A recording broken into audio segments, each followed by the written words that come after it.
India गठबंधन के द्वारा बाबा साहब भीमराव अंबेडकर का जन्मोत्सव मनाया गया। इंडिया गठबंधन के झांसी ललितपुर लोकसभा सीट के प्रत्याशी प्रदीप जैन आदित्य ने श्रद्धांजलि अर्पित की। जब तक दुनिया कायम है तब तक बाबा साहब का नाम रोशन रहेगा। आपको बताते चले कि झांसी में इंडिया गठबंधन के सैकड़ों पदाधिकारी और कार्यकर्ताओं के द्वारा बाबा साहब भीमराव अंबेडकर का जन्मोत्सव पर उनके पुष्प अर्पित कर मनाया गया। बाबा साहब भीमराव अंबेडकर के आदर्शों पर चलकर उनके द्वारा बताए गए पथ पर अग्रसर रहकर जीवन यापन करने और उनका अनुसरण करने के लिए प्रतिबद्धता प्रदर्शित की गई। पूर्व केंद्रीय ग्रामीण विकास राज्य मंत्री और इंडिया गठबंधन के झांसी ललितपुर लोकसभा सीट के प्रत्याशी प्रदीप जैन आदित्य ने श्रद्धांजलि अर्पित करते हुए कहा कि बाबा साहब भीमराव अंबेडकर विविधता, अर्थशास्त्री, राजनीतिक, समाज सुधारक और लेखक के रूप में हमारे जीवन में हमेशा पथ प्रदर्शक के रूप में रहेंगे। जब तक दुनिया कायम है तब तक बाबा साहब भीमराव अंबेडकर का नाम रोशन रहेगा।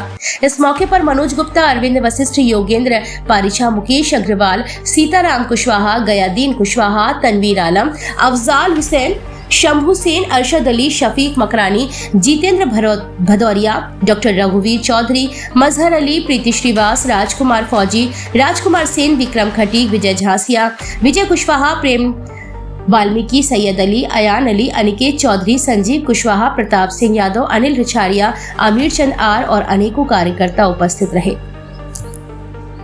बाबा साहब की जयंती थी। जयंती को महान संविधान रचयिता बाबा साहब भीमराव अम्बेडकर के जयंती पर माननीय मंत्री जी प्रदीप जैन आदित्य जी हमारे लोकसभा के प्रत्याशी हैं और हमारे समस्त इंडिया गठबंधन के साथी ने आज बाबा साहब की मूर्ति पर माल्यार्पण किया है और हम लोग इंडिया गठबंधन के लोग सब लोग मिलकर के इस बार कांग्रेस की सरकार बनाने जा रहे हैं और बाबा साहब के सपनों को पूरा करने जा रहे हैं। और हम लोगों ने आज प्रण लिया है, सभी समाजवादियों ने, सभी दलित भाइयों ने, कि इस बार हमें मिलकर के कांग्रेस के माननीय प्रदीप जैन आदित्य जी को सांसद बनाना है और बाबा साहब के सपनों को पूरा करना है।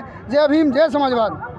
अम्बेडकर जयंती है, प्रदीप जी क्या कहेंगे? पूरे दुनिया में तथागत भगवान बुद्ध का जो संदेश था कि सारे लोगों को संविधान में बराबर का हक मिले, उसके लिए बाबा साहब का जन्म हुआ और उन्होंने दुनिया में एक ऐसी क्रांति की कि हिंदुस्तान के एक एक व्यक्ति को समानता का हक दिया।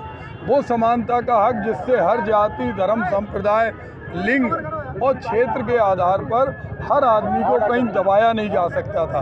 आज भी देश के अंदर जो बाबा साहब अम्बेडकर का संविधान है उसको बदलने का प्रयास चल रहा है। उस संविधान के अंदर खेलवाड़ किया जा रहा है। आज जिस तरह से हमारे अनुसूचित भाइयों पर अत्याचार हो रहा है, पिछड़े लोगों पर अत्याचार किया जा रहा है, उसके लिए इंडिया गठबंधन पूरी तरह से लड़ाई लड़ेगी और बाबा साहब के संविधान की पूरी तरह से रक्षा करेगी, चाहे उसके लिए हम लोगों के प्राण चले जाएं।